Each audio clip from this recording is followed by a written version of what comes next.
Hi.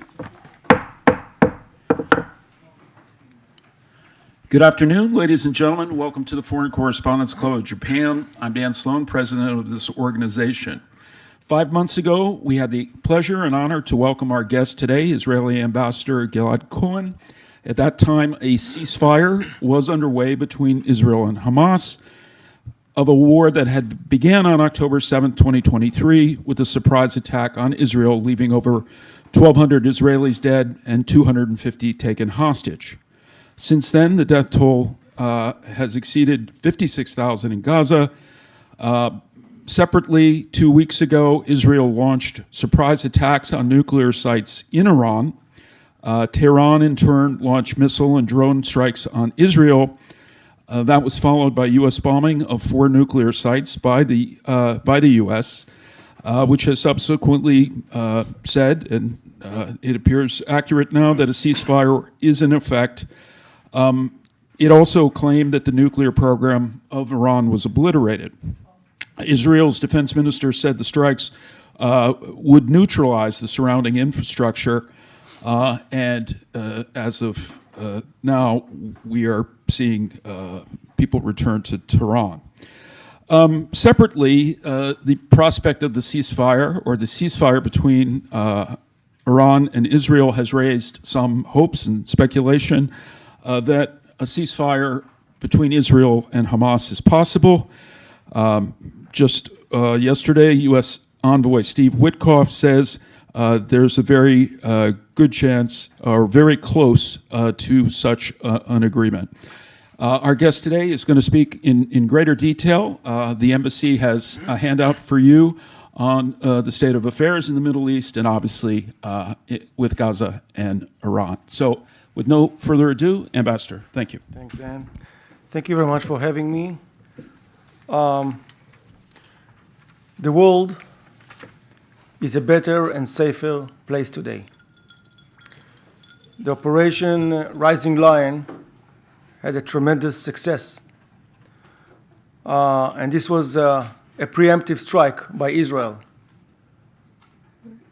The intention was to stop Iran from enriching uranium for nuclear bombs. They had enough uranium, up to 60% enrichment, for 9 atomic bombs, and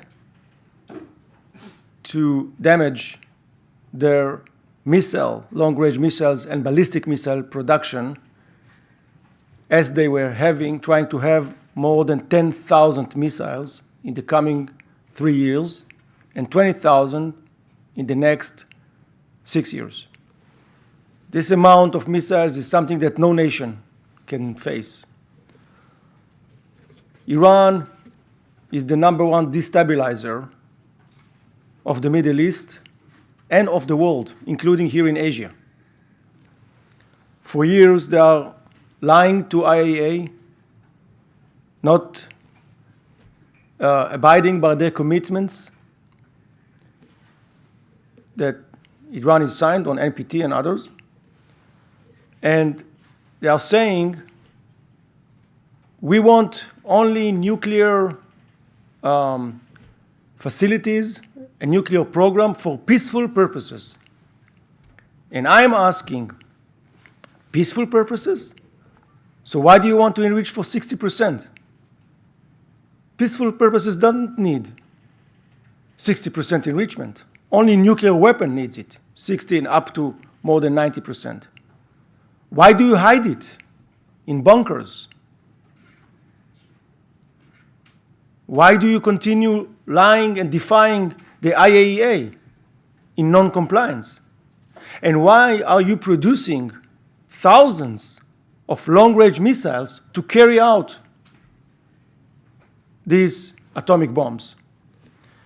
It has only one purpose, which is destruction of the state of Israel. We know for sure that Iran had a plan to destroy Israel.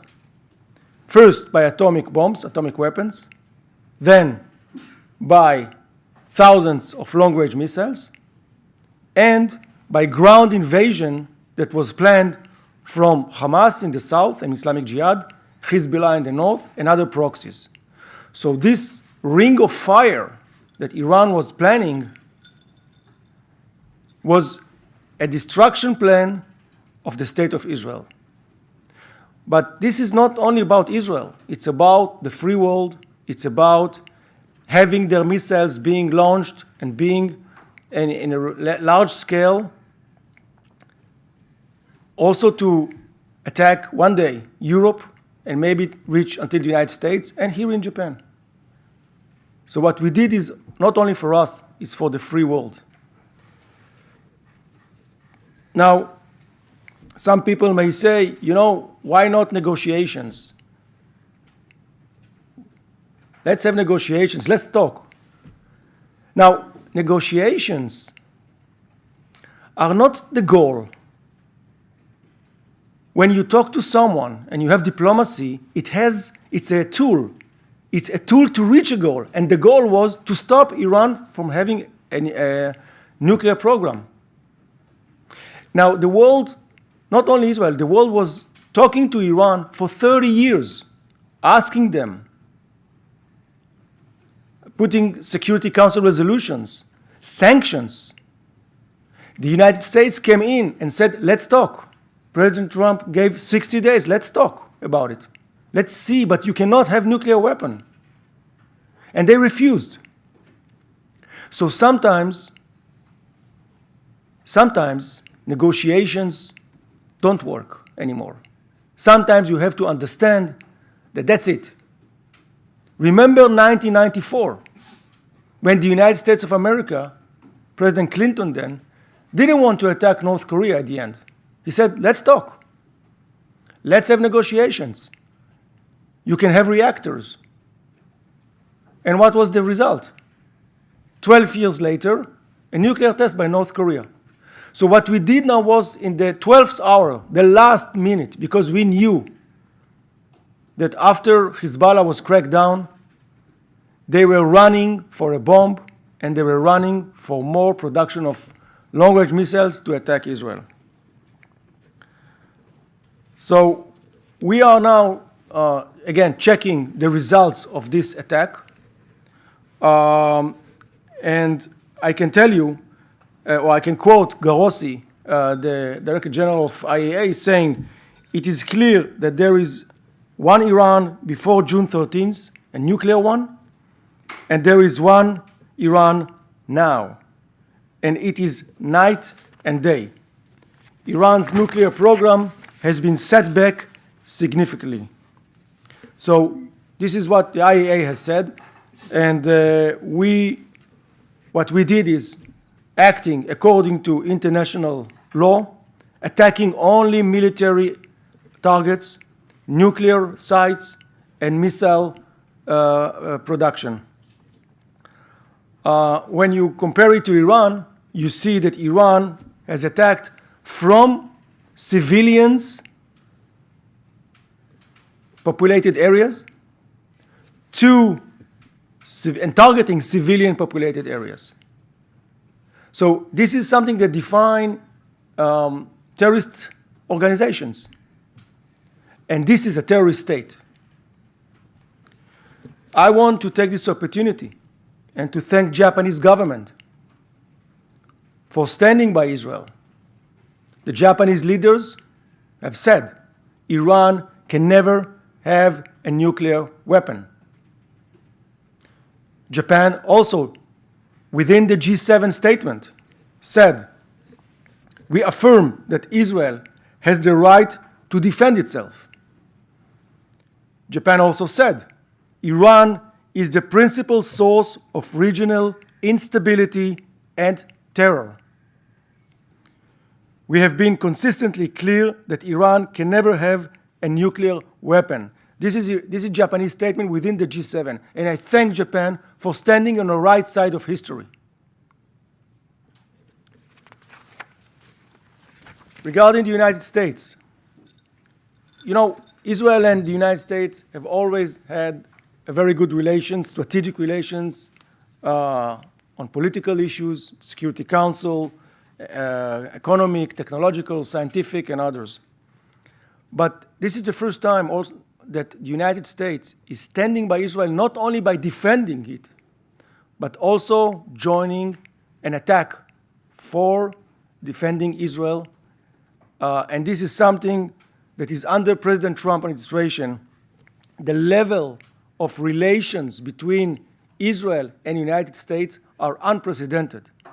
It is now in the highest peak ever, and we thank President Trump and we thank the US administration and the US Army for what they did. This attack on Fordo and other sites created a massive, massive damage, and it destroyed the critical infrastructure of this site to have a enrichment facility to be useful in the future. And we believe that the American-Israeli attacks on all of the nuclear program of Iran had the setback of Iran to develop nuclear weapons for many years, and we intend to keep this achievement. I want to discuss regarding the axis. There is, Iran is cooperating with North Korea, with China, with Russia. We are monitoring in great concern the close relations between China and Iran, and we hope that this conversion of interests is not going to be duplicated or implemented also in cooperation within the long-range missiles program and nuclear program. China is assisting Iran in economic ways, in political ways, acquiring and buying oil and giving the Iranians money, and backing them in the multilateral arena. As you might have seen, Russia and China supported Iran, and also they were the only one, or one of the only, that opposed the IAEA report that is saying that Iran is going or might be going for a nuclear weapon. They also condemned the activities of Israel and the United States. Now, I want to go back for a second for North Korea. You saw what happened with North Korea became nuclear. This is the point of no return. They are nuclear now. So it's very difficult to address it. This is why we said negotiations are over. Sometimes you have to take the responsibility for your own people, for your own nation, for the world to stop it. And the Chancellor of Germany spoke about it, and others, saying that this was the time that Israel did good thing for the world. We will not allow this threat or North Korea to be duplicated in the Middle East. And you saw rogue states in the past, like Iraq in 1981, like Syria, that we had to take what needs to be done in order to destroy their nuclear ambitions. This ceasefire, we got it, full cooperation with the United States. We thank the United States for their clear position, for defending Israel, and for their determination and action to remove the nuclear threat from Israel. Now, I want to talk about the future. We do not want to see a regional confrontation. Iran is the one trying to drag their proxies, Hezbollah, the Shiite militias, the Houthis, Hamas, and others, to attack and to create instability. And as you saw in the G7 statement that also Japan joined, that Iran is the #1 promoter of terrorism and instability in the Middle East. This is the G7 statement.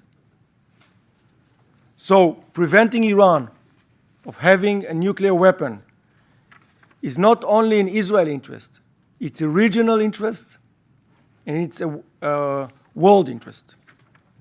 The world, as I said at the beginning, is a safer place today. Israel is not going to allow to redevelop its nuclear program.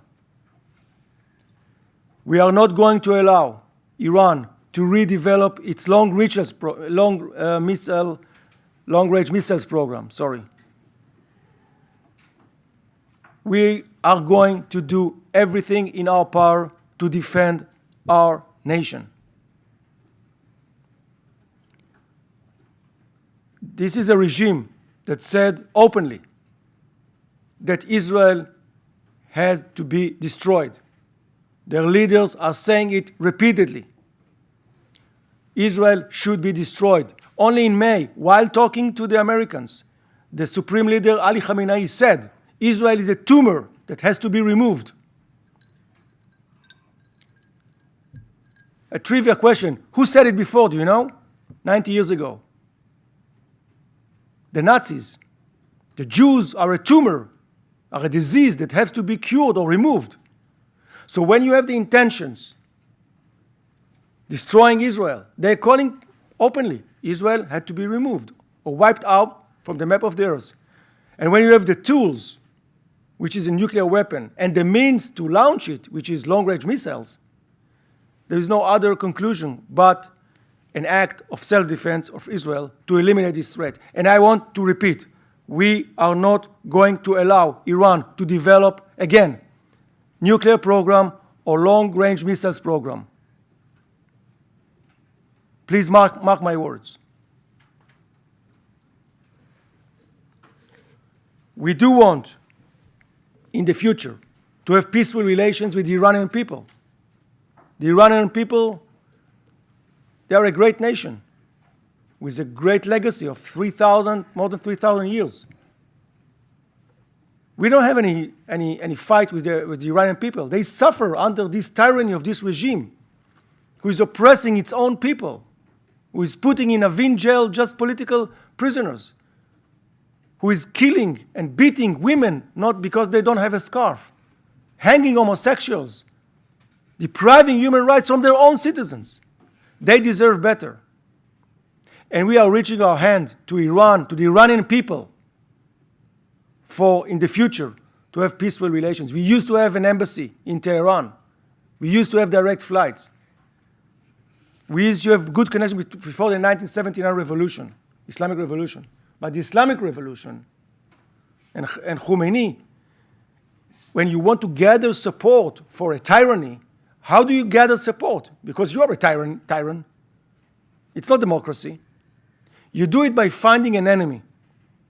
And the enemy is one, or let's say two. The little Satan, as they call us, Israel, and the United States of America, the big Satan. And from 1979 until today, they have never stopped threatening us and calling for our destruction, even though we don't have a border with them and we didn't do anything wrong to them. I hope that we can have in the future, as I say, peaceful relations with the Iranian people. Regarding Gaza, I hope that what we did now is kind of a new reality in the Middle East. And maybe it will be a point which will change the Middle East for the good, for more peaceful relations, solving the issue of Gaza, the war in Gaza. We do not want to continue with the war in Gaza, but we have to do it until two things are going to be met. One, release of our 50 hostages. 20 of them are still alive. Two, lay down the weapons of Hamas.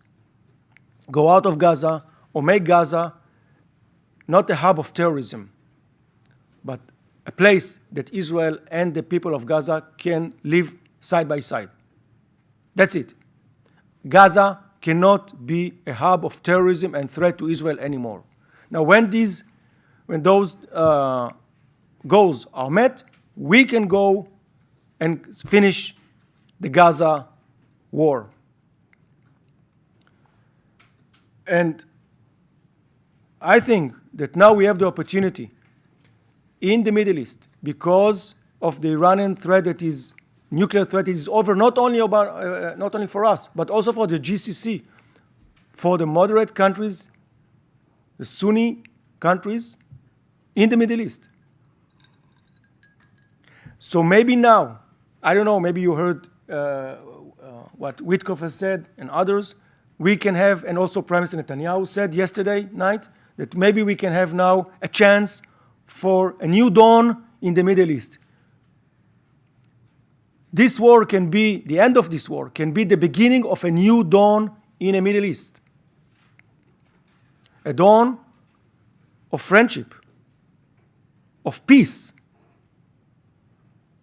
of elimination of terrorism.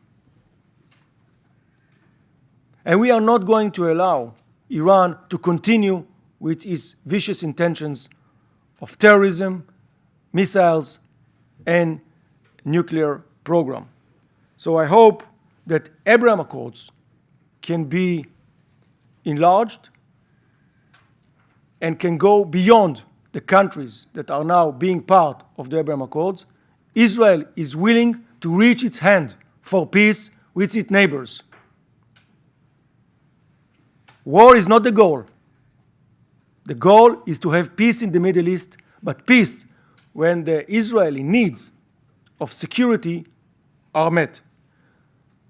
I call on Japan to join this historic moment and to stand by Israel that is working hard to promote this very big move or opportunity that we have for peace in the Middle East. I think Japan can contribute to it, and we can use the friendship of Japan to Israel and to the stability in the region. So I'll stop now, Dan, and you can have it. Thank you very much, Mr. Ambassador. A couple of points to note. We are live streaming on YouTube, and we are receiving questions from our online audience as I speak. The archive of this press conference will be available on its conclusion. And I do say this is a press conference because we are here, or you're attending as journalists to ask questions. There won't be any opportunity to make speeches or political statements. Please keep your question to one, if possible, and also identify yourself and your organization. As I mentioned, we have questions already from our online audience, but we will open now with those press in attendance here. If you have a question, please raise your hand and I'll recognize you. Well, if not immediate, I'm going to read on behalf of one of our correspondents who's in the room, Naoko Gocho. Could you just raise your hand wherever you are? Yes. And her question for you, Mr. Ambassador, is, after 12 days of direct, and she's with TBS, excuse me. After 12 days of direct fighting, Israel and Iran have now agreed to a ceasefire. Tensions remain extremely high, and strikes continue in Gaza. Do you see the Israel-Iran ceasefire as isolated, or is there a realistic path where this could open the door to a broader de-escalation, including Gaza, and progress on the release of the remaining hostages? Well, thank you for your question. Yes, I do hope that this end of war with Iran is going to lead for new horizons of peace in the Middle East, including Gaza. You have to remember that Iran was the back of Hamas.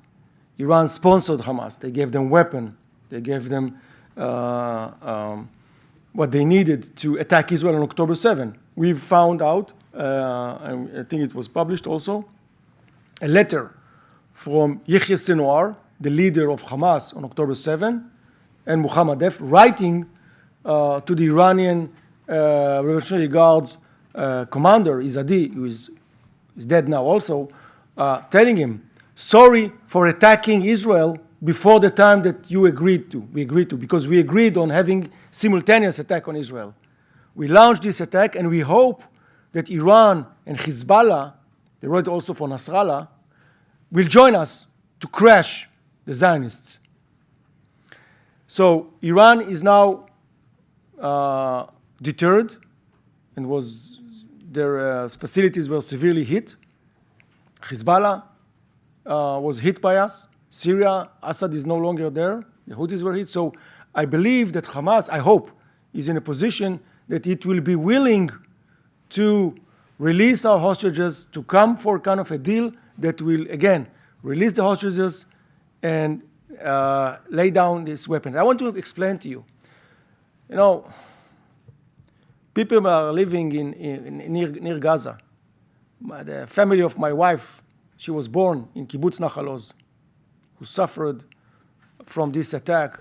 Children were killed there, kidnapped, burned. How can we assure them, the people, the Israelis that live, they want to live in peace near Gaza, that they can live in the future without the threat of Hamas? If we stop now and say, okay, you can stay there, you can rearm yourself, and be prepared for another October 7, how can we explain it to them? This is why I hope that now, also with the very, very intensive involvement of the United States and maybe other mediators in the Middle East that are working very hard, maybe we can have also a closure to the Gaza issue. Maybe we can have also some opportunity for expanding the Abraham Accords. And maybe we can have in the future a reality of peace and stability in the Middle East, which is also very, very important, as I see it, to the Japanese interests of stability in the Middle East. I'll again open it to the floor here. I do have questions on hand if no one raises their hand. Yes, sir.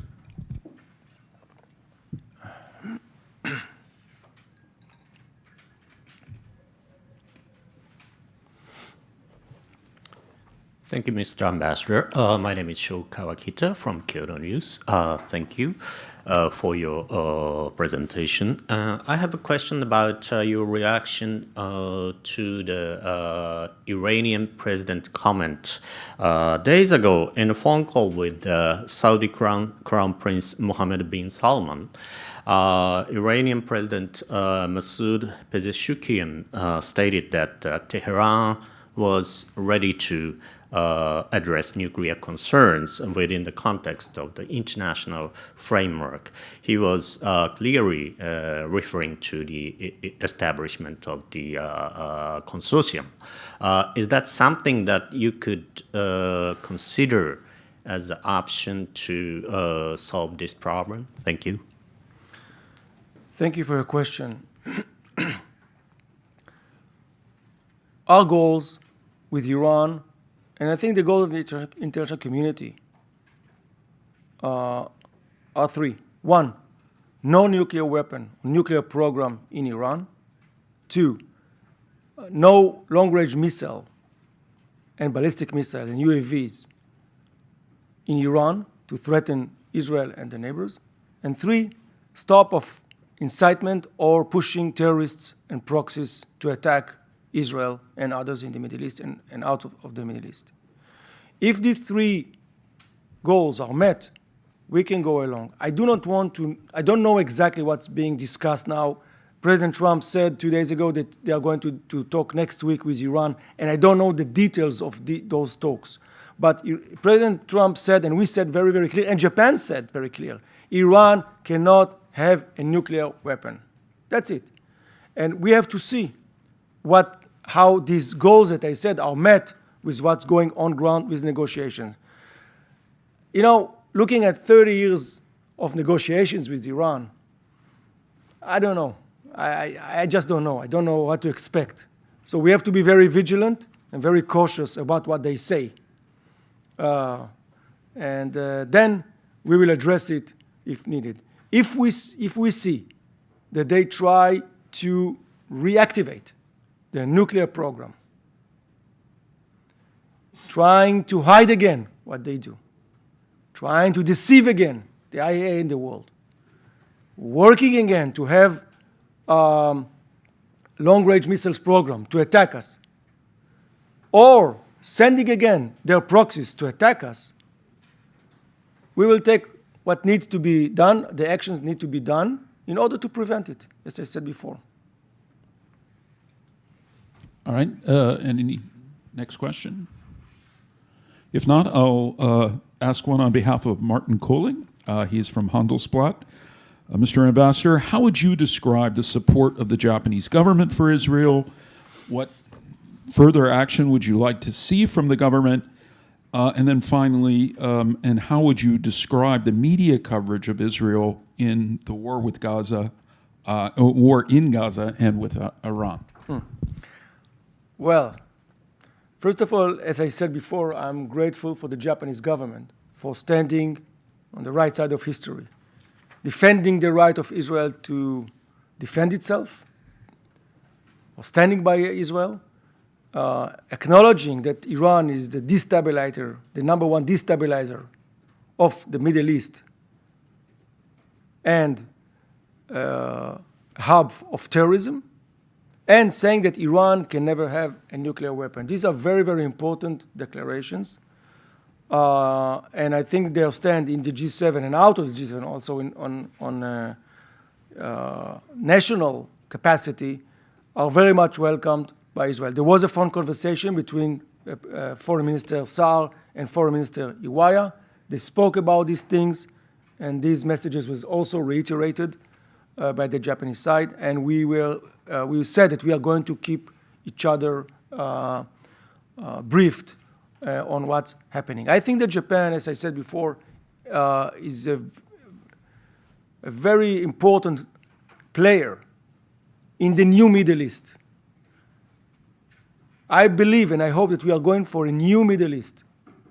And Japan, that has good relations with all the partners in the Middle East, can be a very active and a very good partner of all of us. We trust Japan, and we thank Japan for standing by us. Now, the question was about media analysis, media coverage of Israel. Well, as ambassador, I always can aspire for more, to be more pro-Israeli, because I do think that what we do is just to end the wars and to stop. Nobody wants to see any civilians killed in Gaza. Don't be mistaken. This is not our intention. We try to target only to the terrorists who hide behind human shields, who put themselves under hospitals, while we are trying to avoid it and to call to people to evacuate, as we did in Tehran, as we did in Iran, as we are doing in Gaza now. The other side, Iranians are shooting at our hospitals, and Hamas is shooting at our kindergartens on purpose to kill civilians. That's the difference. And this suffering of Gaza is coming only because of Hamas. Hamas, I don't know how to say it in a different ways, but Hamas is happy to see the suffering of the Gaza people. Because if they are targeted or being hit, the blame will go to Israel. So they will hide under mosques or hospitals or schools, fire at Israel, trying to make us shoot back, and then, unfortunately, hit civilians or people that are involved. And this makes them very, very happy. So the coverage in the world, and also sometimes Japan, is about what happened afterwards, which there are casualties, unfortunately, of people that we don't want. But we are trying, the ratio between hitting civilians or hitting terrorists is 1-to-1. I think it's the lowest in the world, trying to avoid killing civilians. Much better than it used to be in Raqqa and Mosul when the coalition fought Daesh and ISIS. So sometimes civilians get hit. Yes, I know. We don't want it. This is a tragedy, and this is not our intention. We try to hit only, also in Iran and in Gaza, only the terrorists, only the launchers of terrorism, and engineers, nuclear engineers, and facilities to launch missiles. So I hope that in the future, the coverage will be also at least balanced and showing also the Israeli side of it. Thank you. Any questions from the floor? If not, we will continue with our online audience. This is a question from Anthony Riley on behalf of the South China Morning Post. Is the fact that Israel possesses nuclear weapons not a sufficient deterrent to Iran from launching its own attack? Well, this last campaign with Iran, doesn't have any kind of change from our policy that Israel will not be the first to introduce nuclear weapon to the Middle East. Now, these kind of questions, unfortunately, are a deviation from the real threat, which is Iran. They have been lying for years to IAEA. They have been defying the UN Security Council resolutions. They didn't want to have this negotiation, didn't come clean to negotiations with the United States after President Trump said, let's negotiate, let's have 60 days and we can solve it. I think this is the point that we have to focus on. Thank you. Okay, this question from David McNeil of the Irish Times. Sorry if there was a hand up in the room. I didn't see one. Aid agencies on the ground in Gaza are saying that war crimes are being committed, including starvation of the civilian population. Aid workers are decrying assaults against the civilian population. Mr. Ambassador, do you accept that these accounts are beyond dispute? Absolutely not. Absolutely not. Israel is acting according to international humanitarian law. If there are war crimes, why do we give supply to the people there? Why do we continue to bring trucks of food for the people there? By the way, looted by Hamas, as happened yesterday. They are looting it and stealing it from their own people because they want to have starvation. Why do we give vaccinations to more than 1 million kids against polio? Israel is doing it. Why did we open, together with the humanitarian assistance from the United States, these compounds to have people to come and to get the food they need? Why did we donate yesterday thousands of blood packs to the people of Gaza? Israel have given them thousands of blood packs to Gaza people. Why do we give, before we attack, we give notice, millions of leaflets, text messages, SMSs, whatever. Please go. Don't be there because we are going to attack. This is contrary to war crimes. War crimes are being conducted, are being done by Hamas. They are the war criminals, not us. And I say again, if somebody thinks that a child that was being wounded or killed in Gaza is something that we like or accept, absolutely not. Absolutely not. We do not want to see it. And it happens because Hamas is trying to do whatever it can that their own civilians, because they don't care about the Gaza people. They don't care. Hamas doesn't care about the Gaza people like we care. If you care about them, why do you steal the food that we are bringing in? Why do you loot 70 trucks that was entering Gaza yesterday? Why did you do that? So on the one hand, you try to act according to international humanitarian law, and to provide the needs of the population, to make them go from places that we had to hit because we know that there are depots of arms or terrorists, trying to provide the needs of the people of Gaza. And on the other hand, we are being accused. So I reject it, and I do not agree, absolutely not with it. All right, I'm going to ask another question on behalf of our TBS correspondent here.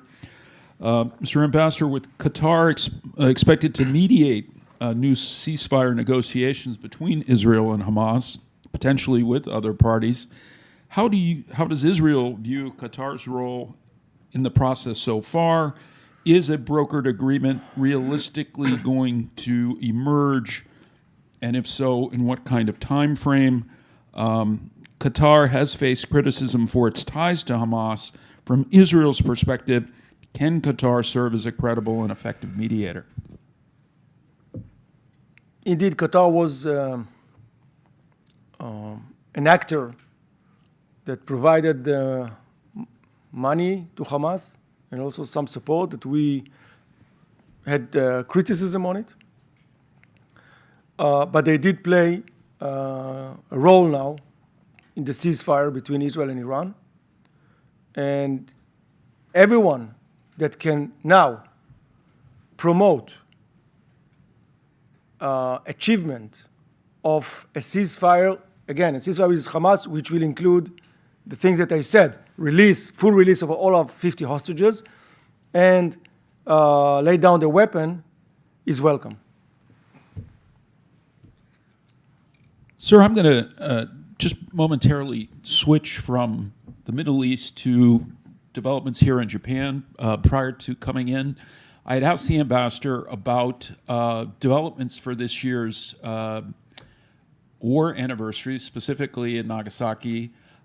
Last year, he can give you the background, but last year he was not invited, to which other ambassadors refused their invitations. If you could tell us more and what the status is of this year's visit. Well, yes, indeed. Last year I was not invited, and it was very unfortunate by Nagasaki, as I wanted to come and to pay respect and to have to stand with the Japanese people for what happened in World War II. And as I was rejected of coming, yes, the United States of America, previous Ambassador Rahm Emanuel was standing and speaking to the mayor of Nagasaki, telling him that if Israel is not invited, because there's no room for BDS or for isolation of Israel, so the United States will not come. And not only that, there was a letter of the G7 ambassadors, and after the refusal, all of the G7 ambassadors did not come to Nagasaki. And most of the EU ambassadors, I think the ambassador of Ukraine and Australia and others, most of the free world said Israel is not going to be isolated and Israel is not going to be boycotted. This is something that, by the way, it was not a boycott by them. They sent a representative, but not in the level of ambassador.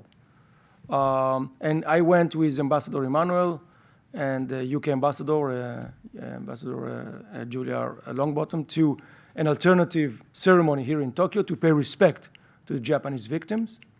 And I think it was right from it. But this year I was invited by the mayor of Nagasaki. He sent a letter of invitation. And yes, and this ceremony is important, and it will show also the respect of the Israeli people to the Japanese people in this very difficult moment of remembrance and of mutual understanding of the importance of peace. So we will be coming to Nagasaki. All right. Again, opening the floor. If not, I have a question for the ambassador. Sir, you mentioned the expansion of the Abraham Accords. I think it is believed that Saudi was very close to joining shortly before October 7th. If you were to prognosticate which nations would join the accords and how soon? Yeah. Thank you, Dan, for the question. If I tell the names now, it might be difficult for them to go further. But it's not a secret that we would like to have friendly relations and peaceful relations with nations in the Middle East, our neighbors, but also out of our region. And you can imagine who do I speak to, even in Southeast Asia and others, Muslim states and others. Israel wants peace. Israel wants to advance the peaceful relations. Now, these nations, let's talk about the GCC, the Gulf states. One of the obstacles of them, and you saw what happened on October 7, when they wanted to reach out to Israel, when they wanted to settle it once and for all and to have normalization like the great normalization we have with UAE, with Bahrain, with Morocco, and of course the peaceful relations with peace we have with Jordan and Egypt. So then the proxies of Iran attacked us. To stop it, they don't want to see peace. Iran doesn't want to see peace and tranquility in the Middle East. That's the problem. Now, when Iran is being attacked now, when the number one, the head of the octopus, who has 7 arms to circle Israel and strangle Israel, is gone, or at least deterred, I believe that the Arab states, the Gulf states, will have much more of, I will say, space and opportunities to go further, because the Iranian threat is no longer there. The Iranian nuclear threat is no longer there. And this is why they can, and the Iranian proxies are beaten and cannot attack Israel and them as well. Because the same proxies that attack us, it comes from the same school, Hezbollah and Hamas, of Daesh and ISIS and Al-Qaeda. These are the same ideology of killing people only because they are Jews or Israelis or Americans. That's the only reason. We have to kill you. Or Japanese, if you remember what happened with ISIS before. This cannot be accepted. And we have to marginalize, together with the free world and Japan, these terrorist organizations and the head of them, the instructor of them, which is the mullah regime in Tehran. When they are marginalized, there will be much more opportunities to really have peace in the Middle East and to expand the Abraham Accords. And I believe that in the coming future, I hope, when there is more peace agreements in the Middle East, it will secure the interest of the free world and the interest of Japan. Because nobody will threat Hormuz Straits anymore. Nobody will attack the oil facilities of Saudi Arabia like Aramco, which was an Iranian attack. And then there will be much prosperity and cooperation in the region. This is why I hope for this time to come as soon as possible, and this is why I call to Japan to join this and to push for this new Middle East that I hope that we will emerge out of this war. I'll open the floor again to those in the room. If not, I have another question for the ambassador. Sir, I think in January, when you were last here, already the prospect at that time with the ceasefire at hand was, how and how much it was going to cost to rebuild Gaza or to kind of address a war 600 plus days long.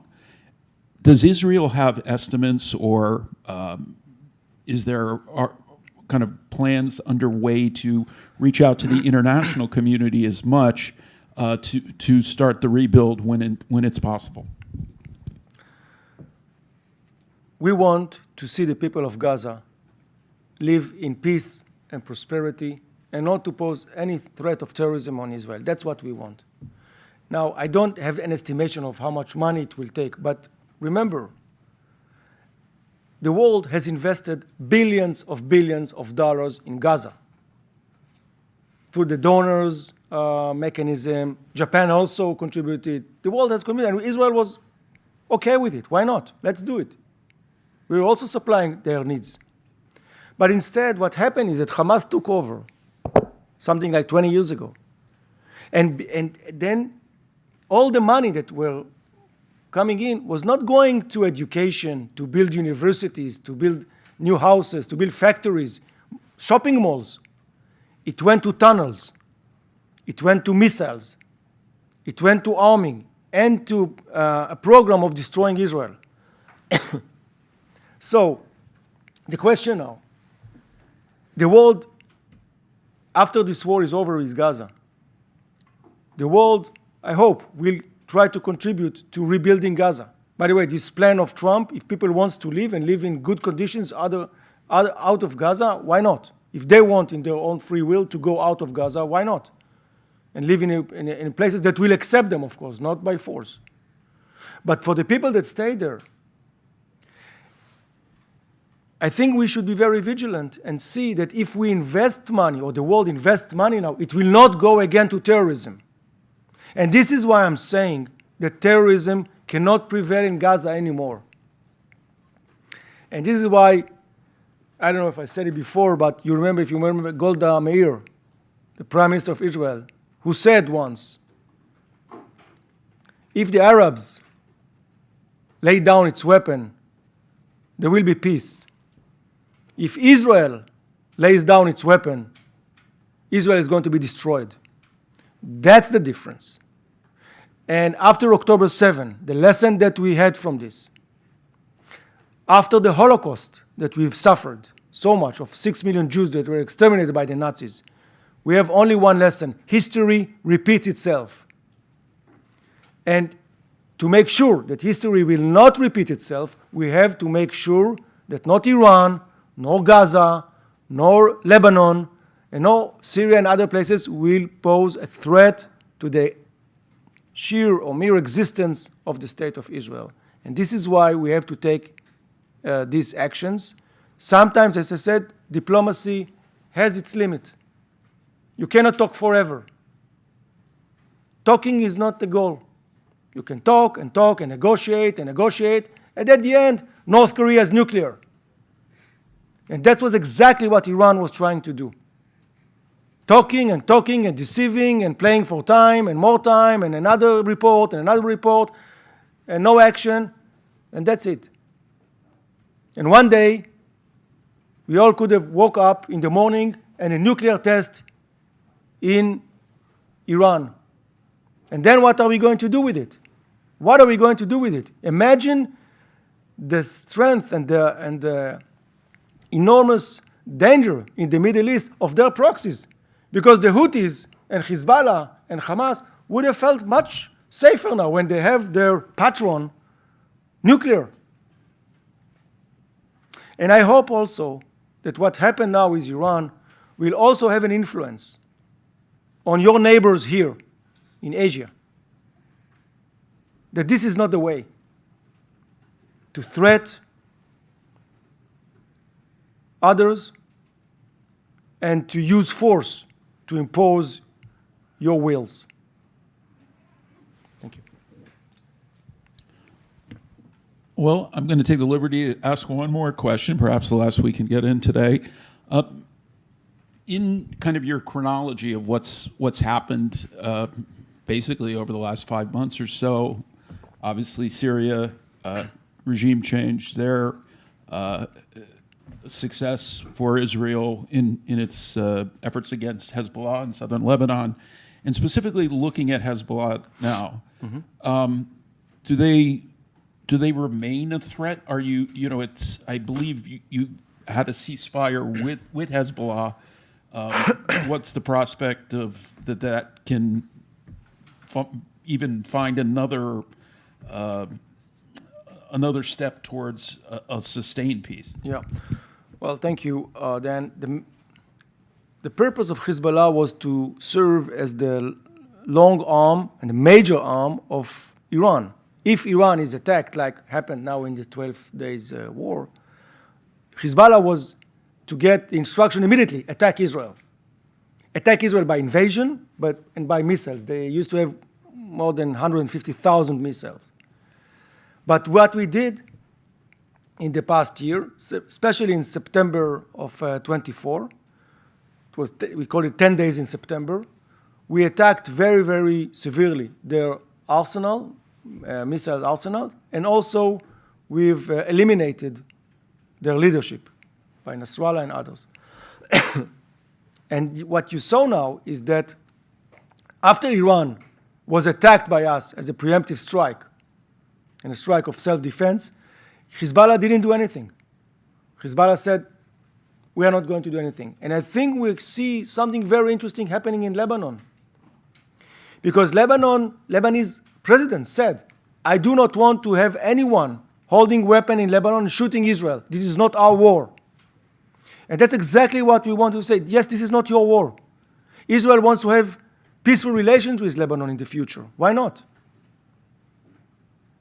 I want to eat hummus in Beirut. I want Lebanese to come to visit my beautiful country. Why not? So Hezbollah still have some missiles, some capacities. But I hope that we will not have the will, and I hope in the future that 1701 resolution of the Security Council will be implemented fully.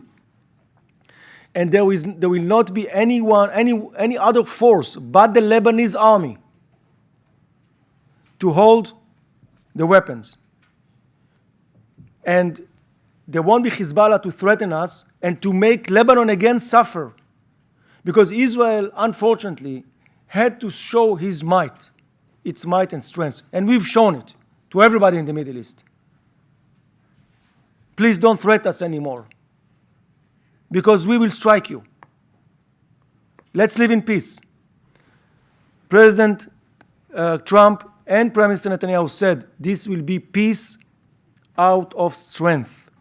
You have to be strong, and then your neighbors and others will respect you and have peace with you. Yes, we want peace.